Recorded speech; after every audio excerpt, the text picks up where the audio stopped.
Então, boa noite a todos e a todas. É com muita alegria, com o coração cheio de gratidão por podermos mais uma quinta-feira nos encontrarmos aqui no canal da TV União Espírita de Barreiras, né? A União Espírita de Barreiras, que é composta, né, por representantes das casas espíritas, né, a Casa Espírita Amor e Luz, a Casa Espírita Bezerra de Menezes, a Casa Espírita Maria de Nazaré, o Grupo Espírita Joana de Ângelo, o Grupo Espírita Lá de Emmanuel e o Lá Espírita André Luiz, né? Então, nós deixamos desde já a nossa gratidão por você que nos acompanha no nosso canal, né? A você que está hoje aqui pela primeira vez, né? Juntos, né, podendo estudar um pouco sobre a doutrina espírita, né, nesse momento de pandemia, em que ainda estamos sem as atividades totalmente presenciais, né? E a gente convida vocês a participar do nosso Instagram, para entrar, seguir e poder assim também conhecer as atividades das casas, né, a qual compõe a União Espírita de Barreiras, né? E hoje, né, nessa noite, vamos ter aqui o nosso irmão Rafael, né, o Rafael de Amorim Cirqueira, que mora em Niterói, e vai falar um pouco para nós sobre fé, esperança e caridade. Então, logo mais ele vai estar aqui conosco, né? Enquanto isso, antes, né, enquanto os nossos irmãos vão chegando, eu vou ler uma pequena mensagem do livro Gotas de Esperança, em que diz: volte-se para dentro de você. Tenha uns minutos reservados diariamente para se comunicar com Deus que está em seu interior. Ligue-se a Ele, busque-o intensamente nesses momentos. O uso diário da meditação pode trazer grande mudança em você. Ajuda-o a solucionar problemas. Você cresce por dentro, alcança uma calma nova, diferente, um indiscutível estado de firmeza interior. Tomando a estrada rumo ao interior, você irá deparar com Deus a esperá-lo. Então, que a gente possa estar sempre tendo o hábito, né, da prece. Então, hoje, né, gente, quem vai estar aqui conosco, né, é o nosso irmão Rafael, né? Boa noite, Rafael, seja muito bem-vindo, né, a Barreiras, aqui pelo canal da TV Web. Muito Então, boa noite, Luciana. Muito boa noite a todos aqueles que estão pelas mais diversas redes sociais. É uma alegria e um prazer poder conversar com vocês na noite de hoje. Que Jesus nos abençoe, nos guarde e nos mantenha em sua paz. Então, gente, para quem ainda não conhece, né, o Rafael de Amorim Siqueira, ele é nascido em Itaperuna, reside atualmente em Niterói, ambas as cidades do Rio de Janeiro, né? Frequenta a Sociedade Espírita Fraternidade em Niterói, casa fundada pelo médium e tribuno José Raul Teixeira. Conheceu e passou a estudar a doutrina espírita em 1998, aos 18 anos. Né? No ano de 2008, ele passou também a atuar no campo da exposição doutrinária. Então, o Rafael, né, na sua vida profissional, né, ele atua como advogado e é estudante de psicologia. Então, Rafael, né, desde já, nossa gratidão, né, por estar aqui conosco hoje para falar sobre esse tema bastante interessante, fé, esperança e caridade, né, principalmente nos momentos, né, que a gente vive nesses últimos 2 anos, né, adentrando aí para um terceiro ano, né? Então, a gente possa, assim, nessa noite, aproveitar bastante, né, essas oportunidades aqui. Então, para a gente dar início, vamos fazer a nossa prece inicial. Quem desejar pode fechar os olhos, né? Que nós possamos, assim, elevar os nossos pensamentos ao Mestre Jesus e pedindo a espiritualidade amiga, responsável por esse trabalho, os mentores espirituais das casas espíritas de Barreiras, que possa nessa noite intuir e abençoar o palestrante Rafael, que está lá no seu lar, e a cada um que está assistindo, e aos irmãos e irmãs que posteriormente poderão vir assistir esse vídeo,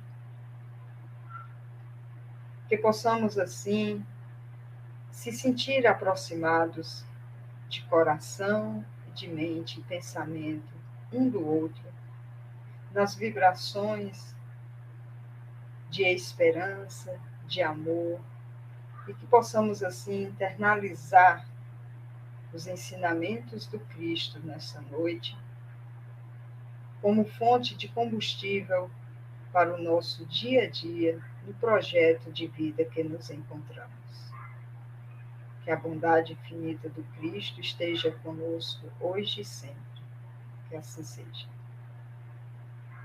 Então, Rafael, com você, quem desejar, gente, durante a palestra, né, durante a live, pode ir deixando a sua dúvida ou um comentário, que no final, né, teremos um pequeno tempo para responder, né, o Rafael vai estar respondendo, né, as perguntas e dúvidas que surgirem.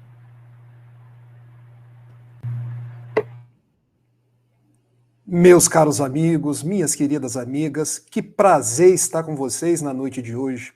Eu peço a Jesus, o amigo de todas as horas, aos nossos benfeitores espirituais, que possam envolver a cada um de nós nas melhores vibrações de saúde, de alegria e, sobretudo, de muita paz. Quero agradecer o convite de Dona Minervina, a quem cumprimento nesta noite, saudando aos queridos amigos de Barreiras, cidade que hoje estou conhecendo virtualmente, mas espero um dia poder estar presentemente para abraçar a cada um de vocês, refazendo esses laços que, por conta da pandemia, nós não podemos fazer de corpo presente, mas mandando o meu abraço a cada um de vocês pelas vias das redes sociais. Quero cumprimentar aos nossos companheiros que já estão aqui no nosso chat e faço a cada um daqueles em deferência pela participação. Então, muito boa noite, Lícia Guimarães. Muito boa noite, minha querida amiga Isabel Rubatino. Muito boa noite, Marcos de Carvalho, um grande amigo, alguém com o qual eu tenho me relacionado no ano de 2021 e agora já estamos em 2022. Muito boa noite, Elisira Alves, Nelson Peixoto, Davidson Davi. Se a pronúncia não estiver correta, vocês me corrigem depois. Muito boa noite, Dona Minervina está aí dando boa noite. Muito boa noite, Lilian Simone, Maria Rodrigues, Edson Silva, Catiúça, Wagner Novaes, Helena Maria Brentano, Moema Duarte, Lina Keiko Cauano e todos aqueles que vão chegar a posteriori, vão nos acompanhar depois pelas redes sociais, que Jesus possa permanecer com cada um de nós e nos manter em sua paz. Ainda que eu falasse a língua de todos os homens e a língua dos próprios anjos, se eu não tiver caridade, serei como um bronze que soa, ou como um símbolo que retine. Ainda que eu tivesse o dom de profecias, que penetrasse todos os mistérios, ainda que eu tivesse toda a fé, a ponto de transportar montanhas, se eu não tiver caridade, eu nada seria. Ainda que eu entregasse todos os meus bens para alimentar os pobres, e oferecesse o meu próprio corpo em holocausto, se eu não tivesse caridade, tudo isso de nada me valeria. Porque a caridade é paciente, é branda e benfazeja. A caridade não é orgulhosa, não é temerária, nem precipitada. Não se enche de orgulho. Não é desdenhosa, não cuida dos próprios interesses, não se agasta, nem se azeda com coisa alguma, não suspeita mal. Não se rejubila com a justiça, mas se rejubila com a verdade. Tudo suporta, tudo crê, tudo espera, tudo sofre. Ainda hoje, pois, permanecem essas três virtudes: a fé, a esperança e a caridade. Mas a maior de todas é a caridade. Quando recebi o convite para falar para vocês por primeira vez em 2022 e também minha primeira vez em Barreiras, Dona Minervina me presenteou com este tema: fé, esperança e caridade. E a primeira coisa que me veio à cabeça foi esse grande poema que fala do amor, que fala de fé, que fala de esperança, que fala de caridade, que tenho certeza que o apóstolo da gentilidade, o nosso Saulo, que se fez Paulo, estava intuído pelos Espíritos do Senhor e pelo próprio Cristo, nos falando como viver a vida no mundo. Nós precisaríamos estar sempre presentes, com fé, com esperança, mas, sobretudo, desenvolvendo a caridade. Ao, então, me reportar essas 3 virtudes, eu queria desejar a vocês um feliz 2022, dizendo desde já, se nós queremos ter um ano novo, um ano melhor, é preciso que nós desenvolvamos mais fé, mais esperança e, sobretudo, sejamos mais operosos no bem. Que os nossos olhos possam brilhar, não diante das coisas que o mundo nos oferece, mas diante das oportunidades de serviço que a vinha do Senhor nos conclama. Eu quero, então, discorrer um pouco sobre essas 3 virtudes que devem ser normas de conduta para cada um de nós. Começando pela fé. Como anda a nossa fé? O que nós acreditamos ser fé? Porque, em verdade, passamos dias muito difíceis.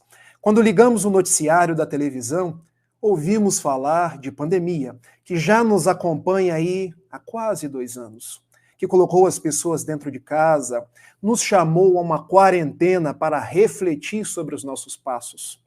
Quando olhamos a televisão, me solidarizo com as vítimas das enchentes na Bahia, no sul da Bahia, várias pessoas que perderam suas casas, perderam seus parentes, perderam parte da sua vida nas recordações que a água da chuva levou. Quando ligamos a televisão ou conversamos com as pessoas, vemos quantos desempregados, quantos ainda padecem da variante da Ômicron, porque graças a Deus temos vacina, mas sabemos que ainda precisamos nos cuidar. O que vem à nossa mente em primeiro lugar? Que não podemos sossobrar na nossa fé. Porque o mundo ainda nos apresenta as mais variadas dificuldades, as mais variadas dores. Os nossos olhos teimam em chorar diante da desencarnação de pessoas queridas, porque sentimos saudade, mas não podemos nos desesperar quando a nossa fé é robusta. A nossa fé se traduz numa efetiva confiança em Deus, um Pai Criador, e Jesus, Mestre dos Mestres. Aquele que a pergunta 625 do Livro dos Espíritos, quando Allan Kardec indagou qual tipo mais perfeito que Deus nos enviou para ser nosso modelo e nosso guia. A resposta se deu de uma forma diminuta, mais profunda: Jesus. Se é modelo para nós copiarmos, se é guia para nós seguirmos, mas, sobretudo, para desenvolvermos a fé na sua presença. Porque foi ele mesmo que disse, se tivéssemos a fé do tamanho de um grão de mostarda. E a mostarda, gente, é a mostarda dos tempos da Galileia. Quando estudamos A Sabedoria do Evangelho, um livro já esgotado nas livrarias, mas que ainda encontramos no sebo, de Carlos Juliano Torres Pastorino, um grande estudioso do Evangelho, nós sabemos que esse grão de mostarda era uma pequenina semente que dava uma árvore da beira do lago de Genezaré de cerca de 3 ou 4 metros. Então, o que Jesus vinha nos dizer? Uma semente pequenina que dava uma árvore de 4 metros. Se a nossa fé tivesse o tamanho de um grãozinho de mostarda, para nós termos uma comparação com os dias atuais, o tamanho de um grão de painzo, aquela comida que nós damos para o passarinho, nós seríamos capazes de mover as montanhas das nossas dificuldades. E a pergunta que vem à nossa mente, como anda a nossa fé? Será que, lembrando a música do baiano Gilberto Gil, anda com fé ou vou, porque a fé não costuma falhar? Ou será que a minha fé se faz forte, vibrante, quando as coisas estão boas? Quando o dinheiro não me falta, quando a saúde me sorri. Mas é exatamente nos momentos de dificuldade que nós testamos a nossa fé. E quantas pessoas encontramos alquebradas, desconfiantes, pessoas, às vezes espíritas, que estão perdendo essa confiança na providência divina.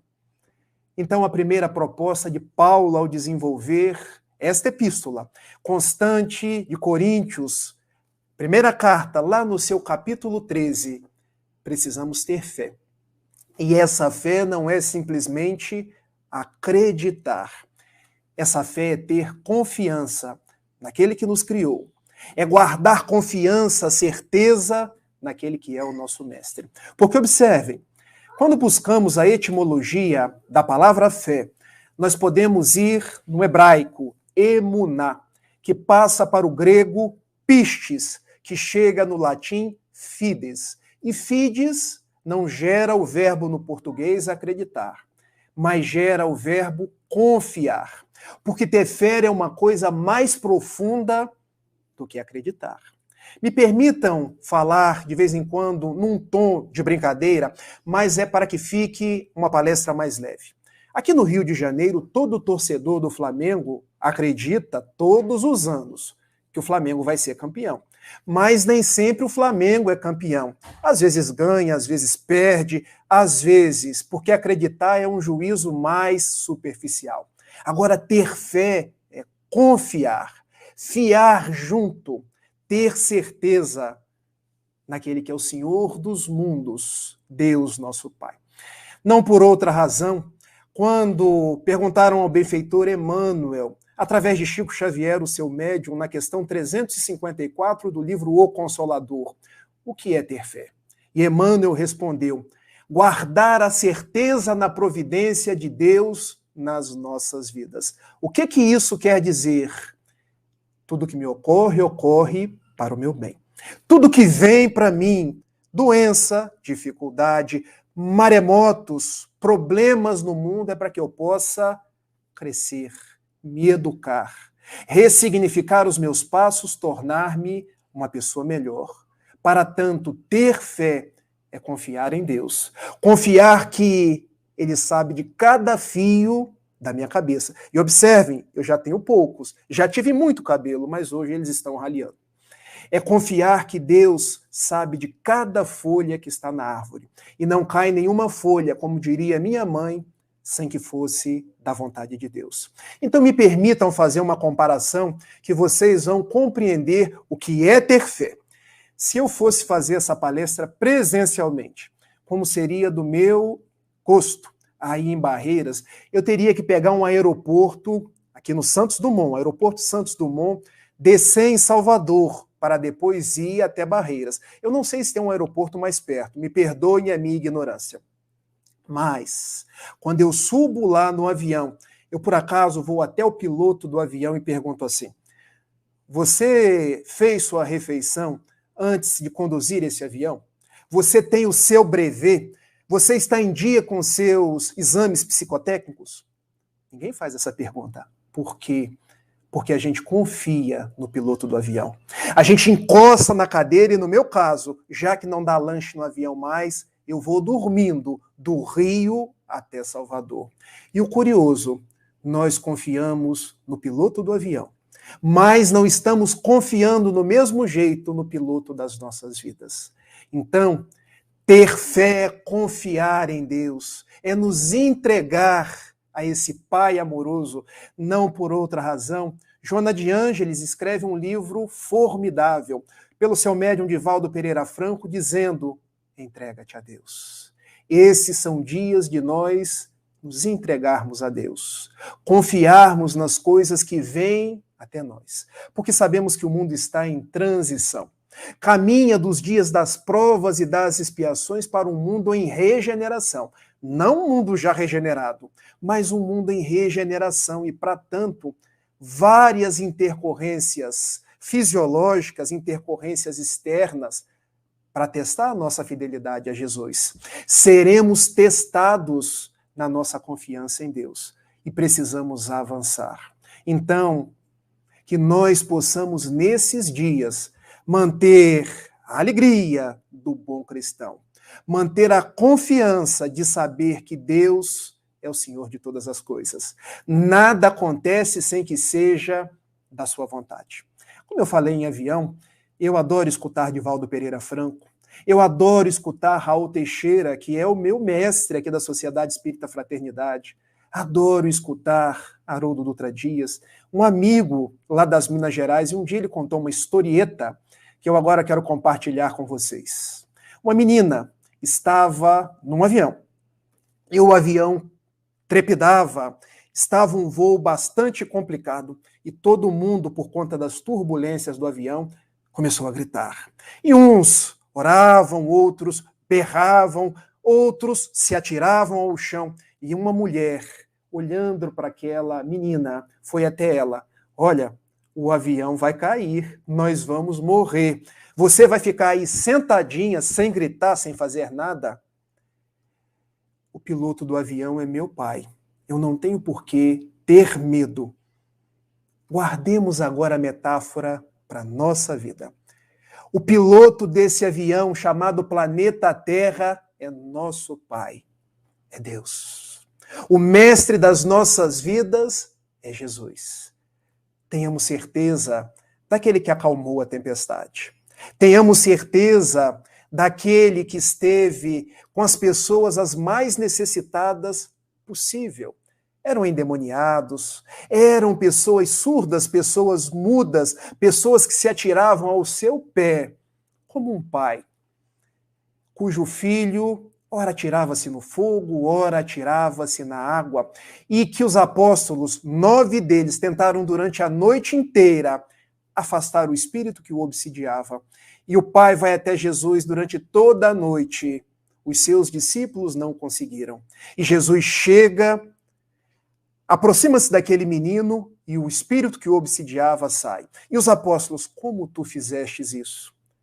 Para essa casta de espíritos é preciso oração, é preciso jejum, mas sobretudo é preciso ter fé. Como anda a nossa fé? Como anda o nosso viço, o nosso brilho nos olhos da confiança dos nossos benfeitores espirituais?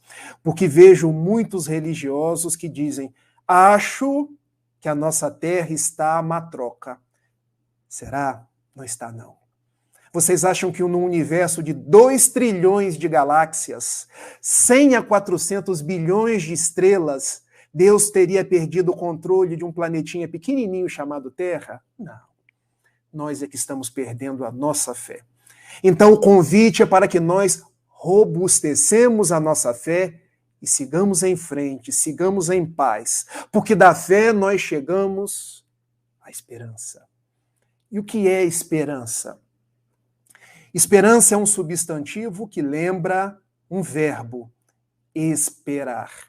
Mas o verbo esperar, ele pode trazer um significado que não é o mais correto para cada um de nós. Porque ter esperança não é esperar. Eu vou sentar aqui e vou esperar. Tal qual o homem que via a água se aproximando nos dias da chuva, a enchente chegando na sua casa, e ele não saía da casa. Mas guardava a esperança de que a sua casa não cairia e ele não morria. E a água começou a subir, e ele tinha esperança e orava a Deus.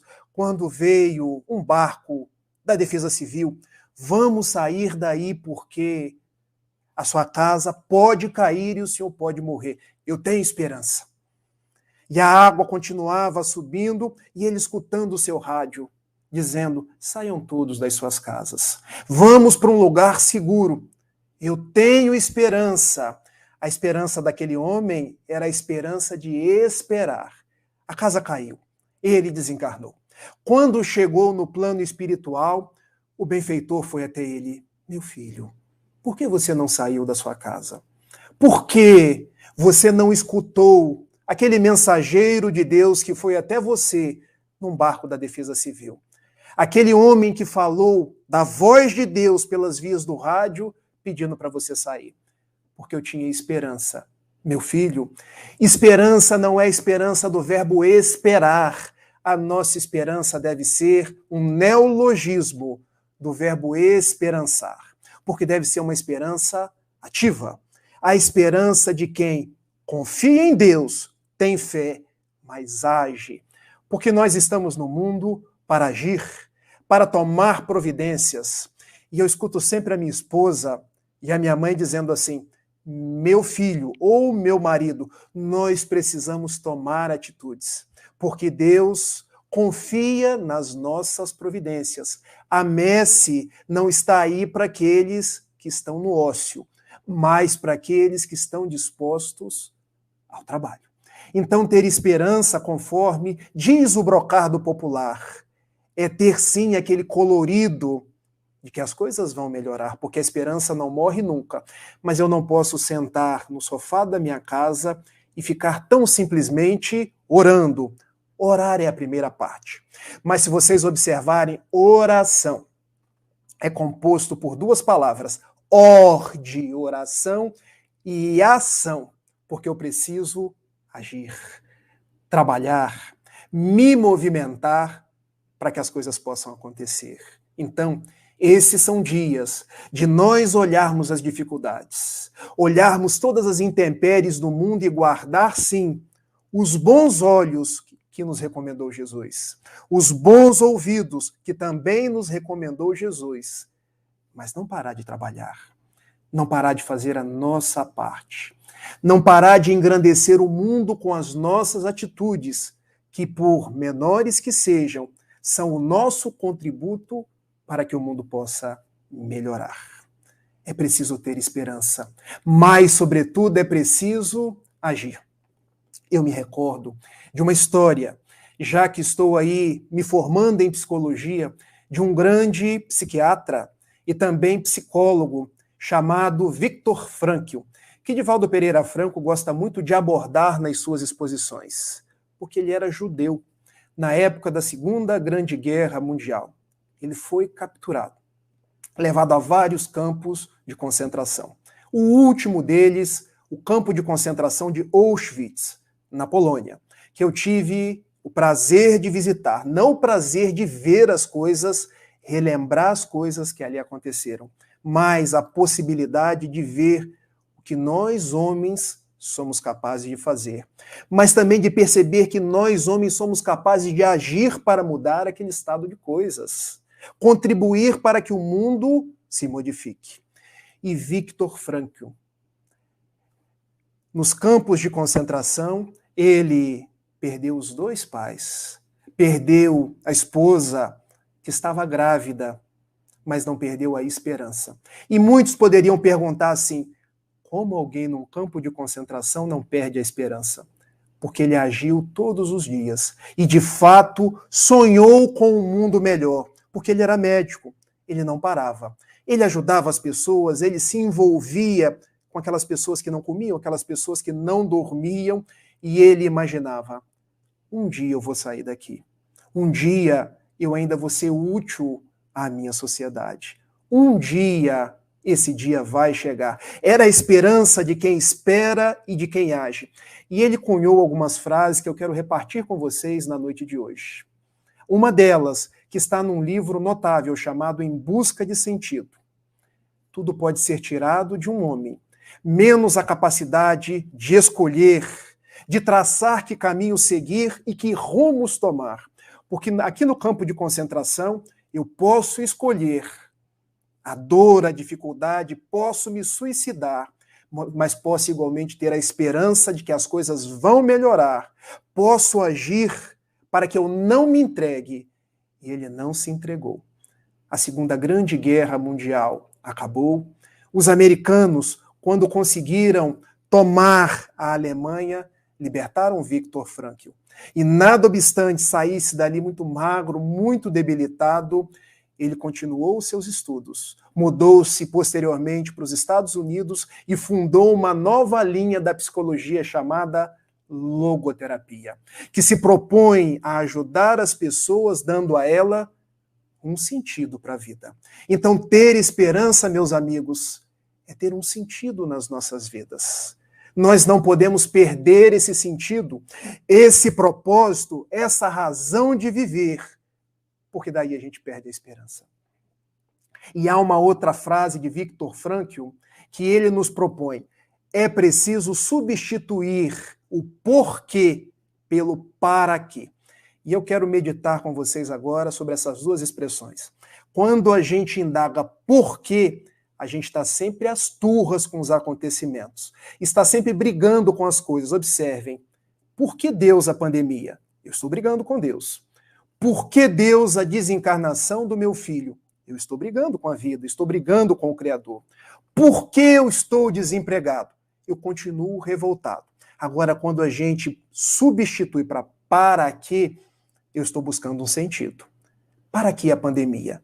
Para eu me melhorar. Questão 737 do Livro dos Espíritos. Para que a sociedade abandone os dias do orgulho, do egoísmo e possa caminhar, ainda que a passos lentos, para os dias de paz. Para que o desemprego? Talvez para que eu possa me capacitar mais, para que eu possa conseguir um emprego ainda melhor. Para que a desencarnação? Para que eu possa entender que nós somos imortais. Então, observem, ter esperança é substituir o porquê, quando eu estou brigando com o mundo e com as coisas, e substituir pelo para quê, quando eu busco um propósito. Eu fui um jovem muito descontente com a vida, um jovem obsidiado, um jovem cheio de problemas psiquiátricos. E aprendi nos meus 18 anos, com a doutrina espírita, que eu era o grande vetor da minha mudança. Eu precisava ter esperança. Não a esperança de sentar e esperar, mas a esperança de substituir os porquês, porque eu era o agente, tanto da minha desgraça como da minha vitória. E trabalhar por esse eu melhor, por esse mundo melhor, por esse ano de 2022 melhor. Encontrei-me com uma figura notável que mudou a minha vida, devolveu-me a esperança. O nome dele, José Raul Teixeira. Um negro que eu considero lindíssimo, 2 olhos verdes que parecem 2 esmeraldas. E quando eu o encontrei, novembro de 2003, na Sociedade Espírita Fraternidade, ele falava sobre esperança, ele falava sobre felicidade. E eu fui logo no primeiro dia abraçar, porque eu sentia que algo me levava a Raul Teixeira. E quando eu o abracei, meu filho, as nossas esperanças estão em Jesus. Quanto mais a gente trabalha, mais a gente cresce. Trabalhe, meu filho, porque as suas esperanças vão multiplicar-se. E eu perguntei, quando, onde e como? E ele, de um jeito jocoso, quando, hoje e agora? Porque é o seu melhor momento. Como? Dando as suas melhores possibilidades. Onde? Aqui na nossa casa espírita.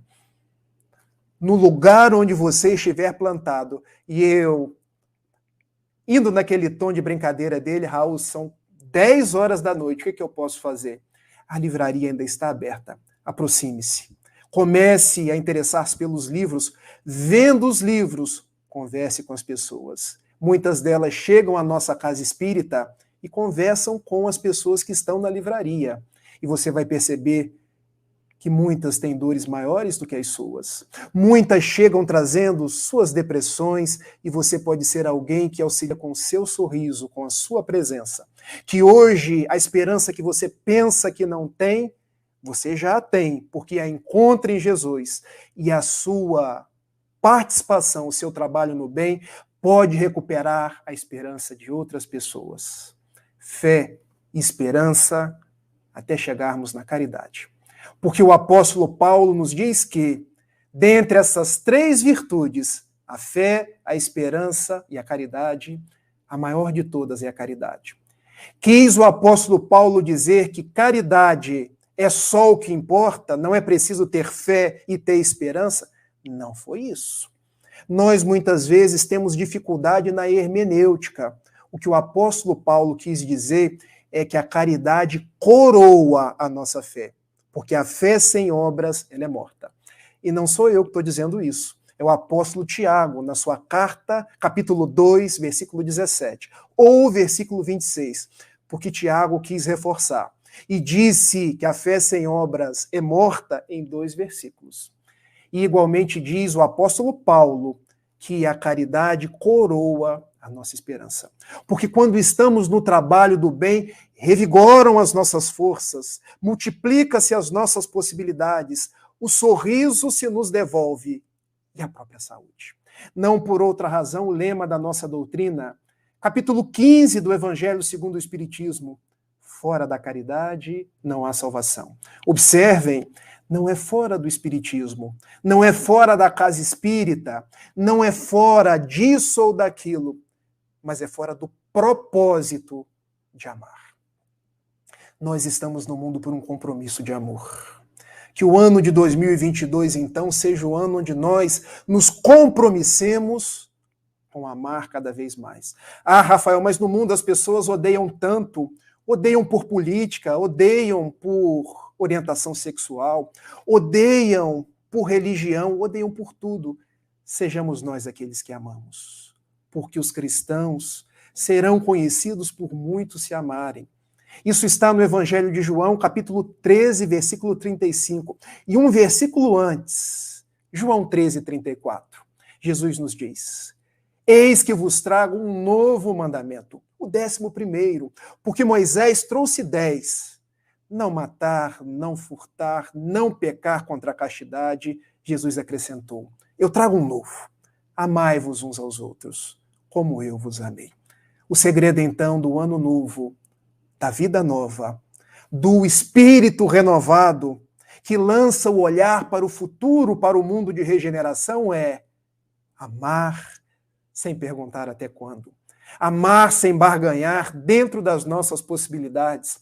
E lembrando do amigo Raul Teixeira, quero encerrar a nossa conversa, que para mim tem sido amistosa. Eu olho para mim quando queria olhar para vocês. Raul tinha uma amiga no interior do estado de São Paulo, quando ainda viajava, e hoje ele viaja muito, mas não faz as suas palestras como antigamente. Faz preces, conversa com as pessoas, autografa livros com a mão esquerda, e ele é destro. E uma vez, a sua amiga estava pálida, emagreceu bastante, e Raul, o que se passa, minha irmã? Raul, não te conto. Eu fui ao médico, e o médico descobriu um câncer já em estágio bastante avançado. Me deu poucos meses de vida. Raul, eu vou morrer. Não, minha irmã, você vai desencarnar. Ninguém morre. Nós retornamos para a casa verdadeira. Raul, tudo isso eu já sei, Raul. Uma coisa é a gente saber de estudar. Outra coisa é nós sabermos na hora que chega a nossa vez. Mas eu já estou me preparando. Mas eu quero confidenciar a você, Raul, que eu estou levando para o plano espiritual uma grande tristeza. Mas como assim? Que tristeza é essa? Eu, durante a minha vida espírita, eu sempre quis servir mais as crianças. Eu esperei me aposentar para poder ajudar mais efetivamente as crianças. Mas tenho 2 matrículas, sempre dando aula aqui, dando aula acolá, várias obrigações na casa espírita, obrigações no próprio seio da minha família, nunca tive tempo. E agora parece que o próprio tempo da encarnação está chegando. Não vai dar tempo. E o benfeitor Camilo, que é o guia espiritual de José Raul Teixeira, aproximou-se. É, meu filho, todos nós temos uma programação, não é fixa, mas o fato é que a hora dela já escoou aí na ampulheta da reencarnação. Ela em breve irá voltar. Raul não disse isso para ela, até porque os médiuns sérios não dão esse tipo de informação. Retornou para Niterói, passou-se 1 ano, e ele esperando um telefonema, esperando um telegrama, porque na época ainda era telegrama, tá, gente? Não tinha WhatsApp, não tinha Facebook, StreamYard, como nós temos hoje, mas o fato é que ele não recebeu nada. Anos depois, ele foi até a cidade, interior de São Paulo, encontrou-se com sua amiga. Os olhos faiscavam, denotando uma nova vida, um novo ânimo. Ela havia até engordado um pouco. E Raul perguntou: o que se passa, minha irmã? Você está tão bem. Você não tinha um câncer? Eu tinha, mas eu nem te conto. Conte-me, eu quero saber. Porque muitos acham que as mulheres são curiosas, os homens também, e às vezes até mais. E Raul se aproximou e ela contou. Bom, o cancerologista me deu 6 a 8 meses de vida, e eu pensei, Não vou voltar para o plano espiritual com as mãos abanando. Se eu não posso ter a creche que eu gostaria, vou adotar à distância uma criança, 2 que seja. E eu percebi que eu poderia fazer mais. Eu me dediquei a 2, a 3. Hoje eu estou cuidando de mais crianças, Raul. Os meses foram se passando e um fato insólito aconteceu. Nas minhas visitas rotineiras ao cancerologista, ele me pediu os exames. E um dia, ele olhou para os exames, olhou para mim, olha, eu não acredito nisso, porque eu sou um cientista. Eu fiz aí meus 6 anos de medicina e depois a minha residência, mas o fato é que o seu câncer regrediu. Não há metástases mais. Você vai ficar curada do câncer. Isso é praticamente um milagre. Alguns meses atrás, o seu câncer já estava com tantas metástases que eu não te dava 6 meses de vida. Você ganhou uma vida nova. E eu pensei, puxa vida, se Deus me presenteou com essa vida nova, eu agora hei de dedicar-me ao trabalho no bem com todas as minhas forças. E eu quero te agradecer, Raul. E Raul, assim, com uma pulga atrás da orelha, resolveu. Mas, benfeitor Camilo, você não me disse que tinha soado a hora dela na ampulheta do tempo? E ele sentiu aproximar-se o benfeitor Camilo. Meu filho, a lei é de amor. A lei é de caridade. E Deus é um pai que ama soberanamente os seus filhos. Quando os benfeitores da espiritualidade, o anjo de guarda dela, percebeu que ela começou a ajudar outras vidas, eles resolveram conceder a ela uma moratória para que aqueles espíritos representados por aquelas crianças tivessem quem cuidasse deles. Então, meu filho, ela recebeu essa moratória sem ter hora para voltar ao plano espiritual. Guarde isso, meu filho. Quando estamos trabalhando pelos caminhos da caridade, a lei chega, mas se nos encontra no caminho do bem, manda a providência divina que a lei não se cumpra sem hora para voltar. E Raul a abraçou e a incentivou. Continuemos trabalhando. Continuemos porque a nossa doutrina é a doutrina da caridade. A mensagem que eu quero deixar então para vocês, no finalzinho da nossa conversa é essa. Que esse ano de 2022 seja o ano da fé e confiança. Da fé que tem certeza no Jesus. Naquele Jesus que andou no meio das prostitutas, que curou rancenianos e que mesmo no auge do seu martírio pediu a Deus que nos perdoasse, pois não sabíamos o que fazíamos. Foi Jesus que em João capítulo 16, versículo 33 disse: no mundo tereis aflições, mas tende bom ânimo, tende fé, porque eu venci o mundo. Que este ano seja o ano da esperança. Não aquela esperança ociosa de sentar e ficar discutindo quando as coisas vão melhorar. O nosso melhor tempo é hoje e agora. Sejamos os agentes da transformação, a esperança do verbo esperançar. Porque diz Mohandas Karamchand Gandhi, sejamos nós a transformação que queremos ver no mundo. E que 2022 seja o ano da caridade. Porque quanto mais robustecemos as nossas atitudes pelos caminhos da caridade, mais encontramos Jesus, o amigo de todas as horas. Aquele que nos acompanha desde que o mundo é mundo. Aquele que disse, antes que Abraão estivesse, eu já era. Aquele que presidiu a própria formação do nosso orbe e como espírito mais puro que já veio ter conosco, está de passos com cada um de nós, guiando os nossos destinos. Ainda que eu falasse a língua de todos os homens e a língua dos próprios anjos, se eu não tiver fé, esperança e caridade, serei como um bronze que soa ou um símbolo que retine. Ainda que eu tivesse o dom de profecias, que eu fosse o médium dos médiuns, ainda que eu tivesse toda a fé, a ponto de transportar montanhas, se eu não tivesse confiança, esperança e amor, eu nada seria. Ainda que eu entregasse todos os meus bens para alimentar os pobres, apenas no gesto de dar coisas sem dar de mim mesmo, ainda que eu oferecesse o meu próprio corpo para ser queimado, daquele que se entrega em holocausto sem ter uma finalidade útil. Tudo isso de nada valeria. Porque a caridade, a fé, a esperança é paciente, é branda e benfazeja. Essas virtudes não são orgulhosas, não são temerárias nem precipitadas, não se enchem de orgulho, não são desdenhosas, não cuidam do próprio interesse, não se agastam, nem se azedam com coisa alguma e nem suspeitam mal. Não se rejubilam com a injustiça, mas se rejubilam com a verdade.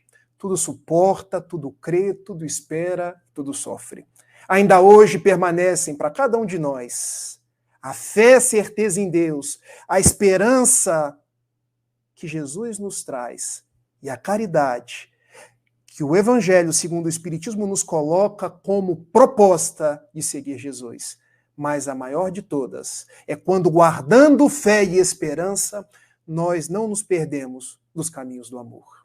Muito obrigado, muita paz e um feliz ano novo. Um beijo.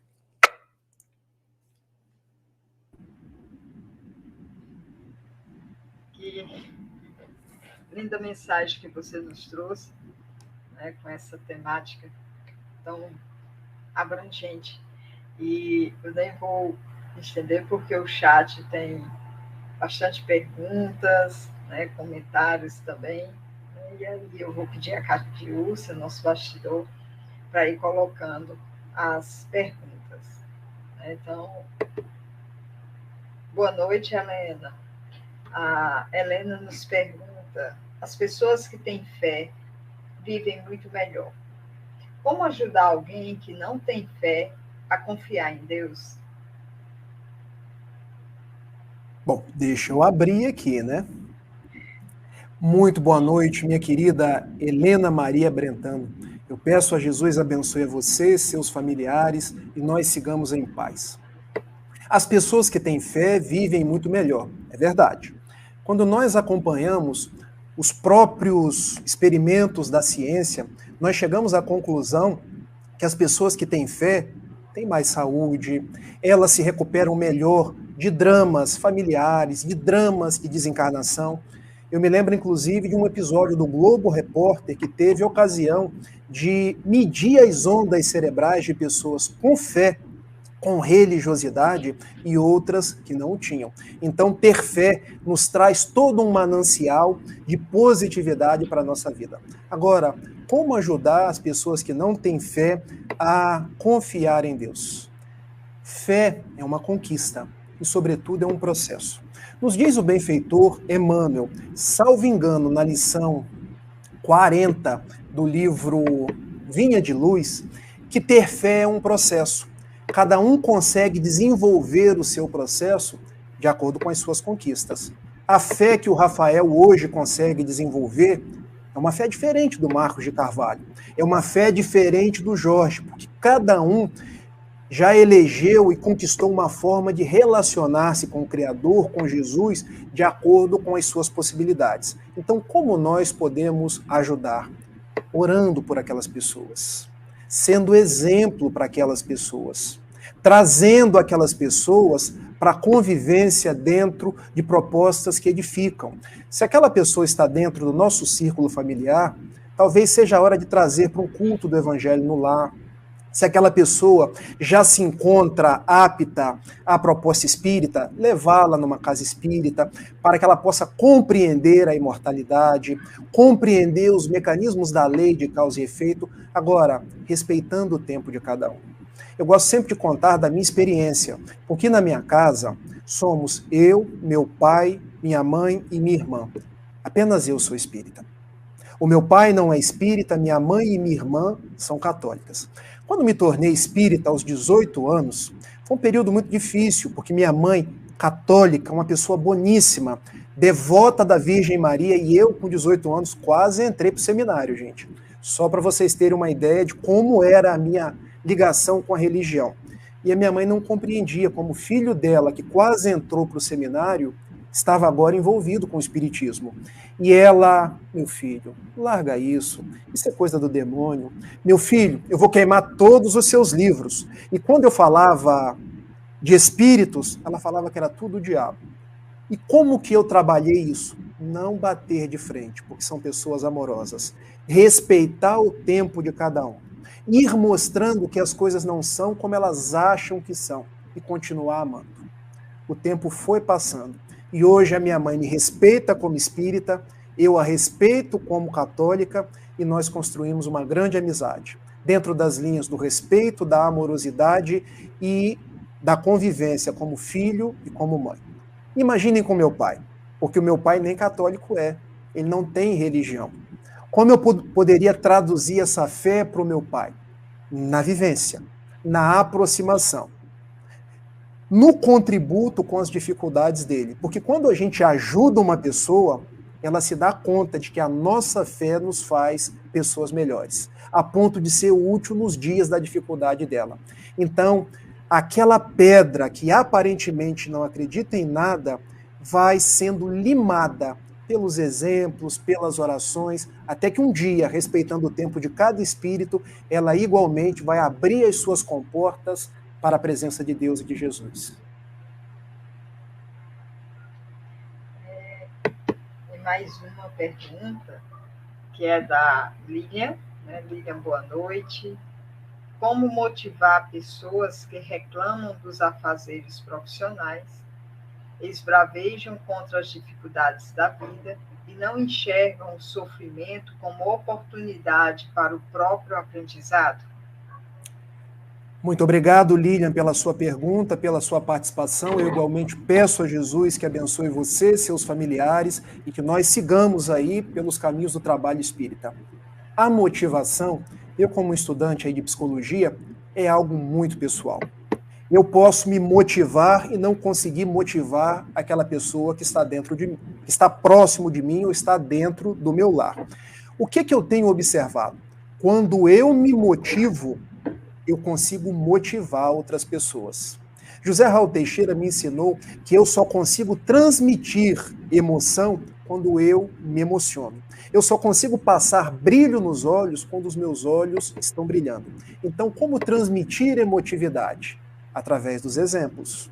Porque se palavras convencem, exemplos arrastam. Eu percebo que nós, religiosos de uma forma geral, e espíritas também, a gente gosta muito de falar, de indicar leituras.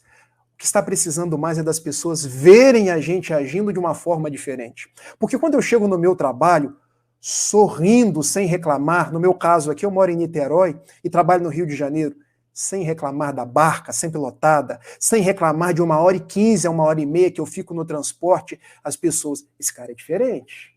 Por que ele não reclama da vida? Por que ele está trazendo esse olhar diferenciado? Os nossos exemplos vão motivando as outras pessoas. Daí a gente entende Francisco de Assis falando aos seus frades menores, quase ali no último dos seus dias. Vai e preguem o evangelho. Se for preciso, utilizem palavras. Porque pregar o evangelho não é sair apenas nas palestras, nos estudos da casa espírita, que são muito importantes, mas é viver. A gente precisa viver mais e melhor. Ser aquele que cumprimenta o ascensorista, cumprimenta o varredor da rua, ser aquele que sorri quando todos estão chorando. Não é que eu estou deixando de ter a minha solidariedade com as pessoas, mas eu estou buscando ser o sal da terra, dando sabor para que as coisas não fiquem ainda pior.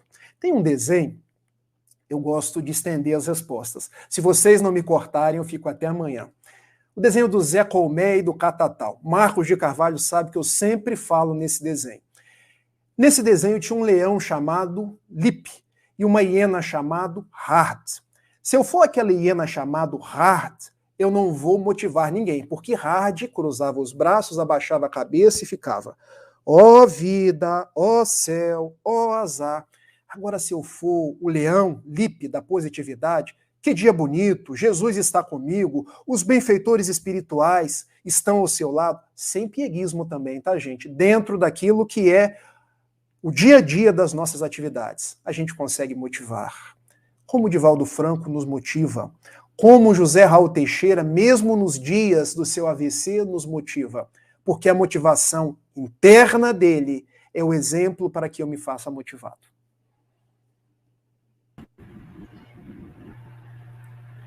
Tem mais uma pergunta, viu? Como você está falando, então eu vou só ler, né, fazer comentário.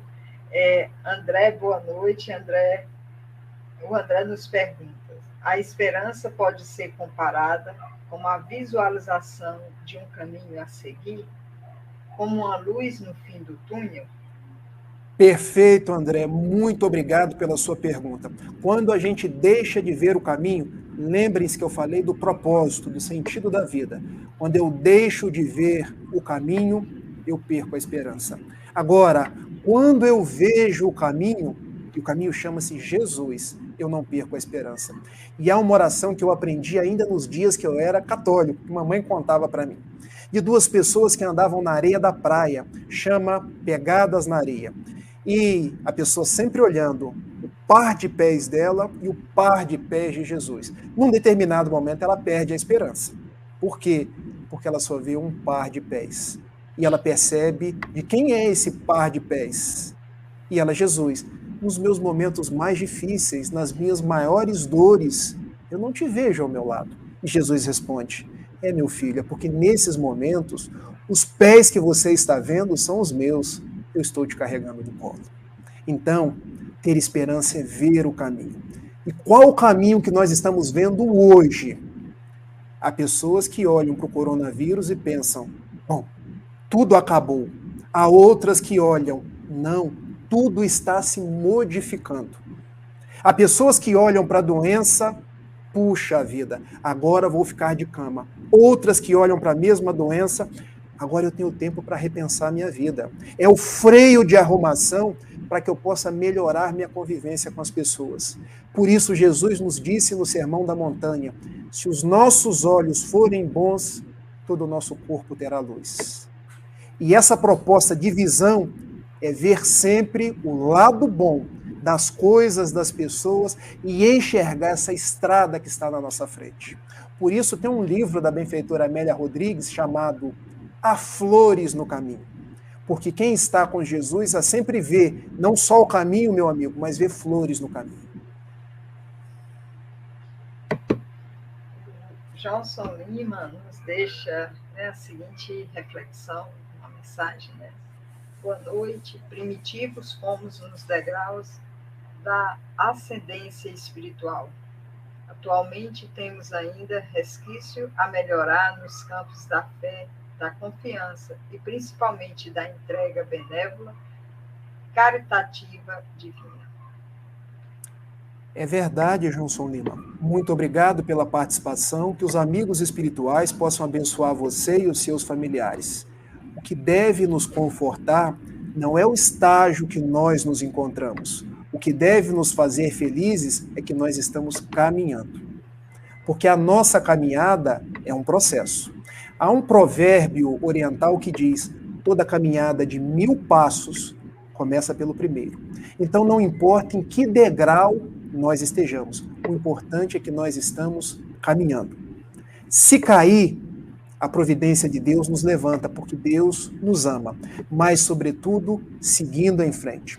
Não tenhamos aquele olhar de severidade para conosco, porque Deus nos ama, mas tenhamos a responsabilidade. Se eu errei, eu posso melhorar, porque eu tenho os meios de ressignificar os meus passos. E daí a gente desenvolve a fé que confia, a esperança, porque somos espíritos imortais, e a caridade. Porque quando olhamos de bom grado para nós mesmos, já estamos exercendo a caridade. De nós mesmos, partimos para as outras pessoas, até ter o olhar para o mundo. Não por outra razão, em Mateus capítulo 22, versículos de 34 a 40, Jesus resume a lei antiga e os profetas em 2 mandamentos. Amar a Deus sobre todas as coisas, amar ao próximo como a si mesmo. Quando nós nos amamos, já estamos fazendo a autocaridade, para depois fazer a caridade com o próximo, estendendo essa caridade a Deus, que corresponde a tudo que Ele criou. Gente, estamos já quase no nosso horário, né?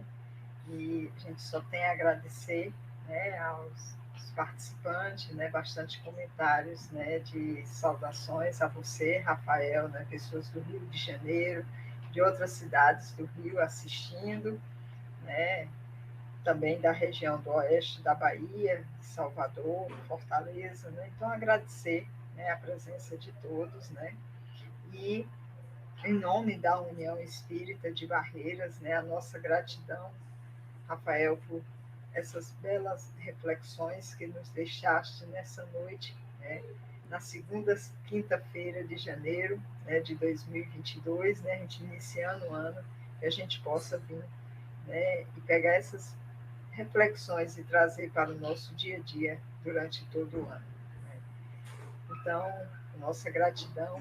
E lembrar, gente, que na próxima quinta-feira nós estaremos às 20 horas, no mesmo horário, com o tema tolerância e respeito, né? Quem irá falar para nós é a Elzita Melo e Elze Nascimento, de Goiânia, né? Então, convidar vocês a divulgar, né, o nosso canal e também a estar conosco na próxima quinta-feira. Lembrando que nas sextas-feiras, né, temos atividade também às 20 horas aqui no canal, sobre a responsabilidade do Lar Espírita André Luiz, né, com a doutrinária. E ao sábado também às 20 horas, né, nós temos palestra sobre a responsabilidade do Grupo Espírita Joana de Ângela, e na segunda-feira também, no mesmo horário, às 20 horas, né, a palestra com o Grupo Espírita Joana de Ângela, né? Então, convidamos a todos a divulgar, a se inscrever no nosso canal e nos acompanhar também lá pelo Instagram, né? Então, Rafael, mais uma vez, a nossa gratidão, né, e convidar você agora para fazer a prece final, nesse momento. Eu agradeço a cada um dos amigos que fizeram suas perguntas, que participaram no nosso chat. Agradeço a dona Minervina por me dar a oportunidade de chegar em Barreiras, falar de Jesus, que para mim é o que me dá maior alegria. E nesse instante aqui peço a cada um de vocês, porque uma prece, ela é feita por quem abre a sua boca, mas são corações que se unem, elevando propósitos ao alto. Que cada um de nós, nos nossos lares, possamos cerrar os nossos olhos e dizer a Jesus: Mestre amado, como nós te amamos, como precisamos da sua presença nas nossas vidas. Sê conosco. Ampare os nossos passos, as nossas necessidades e dá-nos a tua paz. Muito obrigado pelos momentos de reflexão da noite. Muito obrigado porque sentimos a tua presença amorosa. Ampare a cada um daqueles que estiveram conosco, trazendo as suas reflexões, as suas perguntas, trazendo as dores no íntimo de sua alma. Eu peço, Senhor, atenda-os na medida das suas possibilidades.